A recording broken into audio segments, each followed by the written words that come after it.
Iran is closer to black Americans than America is to black Americans. And let me break this down, because America has no right to tell black people who our enemies are.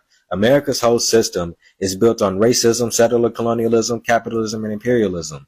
That whole system has always screwed over black people since the very beginning, from slavery to segregation to Jim Crow to mass incarceration to the police violence that we see today. The whole thing is designed to keep the working class divided, so therefore the elite wealth can hold all the power and all the profits. Meanwhile, Iran has shown solidarity with black liberation struggles globally and pushed back against the same imperial forces. First, look at the 1979 Iran hostage crisis. When Iranian students took over the U.S. embassy, they released the black hostages.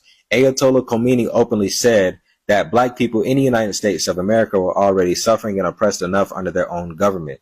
They freed 13 people, mostly women and black men, while keeping the others for almost over a year. And that was a direct call out of United States racism.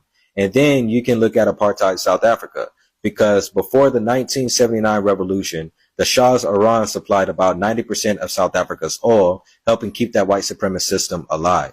But after the revolution, Iran cut those ties, and after they cut those ties, they boycotted trade and supported the anti-apartheid struggle. And that's anti-imperialism in action, standing with African liberation movements, while the United States, on the other hand, dragged its feet and at times backed the racists. Then in 1984, Iran became the first country to issue a postage stamp honoring Malcolm X on a universal day of struggle against race discrimination. The United States didn't do that until 1999, 15 years later.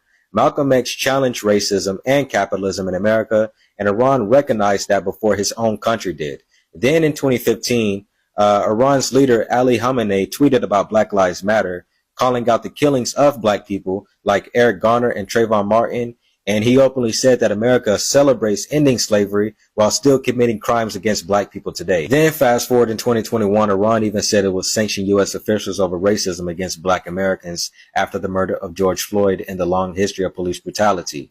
They called it a human rights issue. They flipped the script on the United States, which is always sanctioning other countries for no reason. Meanwhile, America here in the United States, America always talk about freedom while locking up huge numbers of innocent black people in these prisons, where many of them are forced to work for pennies to feed the billionaire class, to feed the wealthy. That's modern exploitation. That's modern slavery. So the idea that America is somehow closer to black Americans is fake. What we actually get is racism, redlining, wage gaps, and police killings, and a system built to crush working class people and stop real unity amongst all people. Black Americans don't need America telling us who our enemies are when we know who our enemy is. And it's the United States government, not Iran.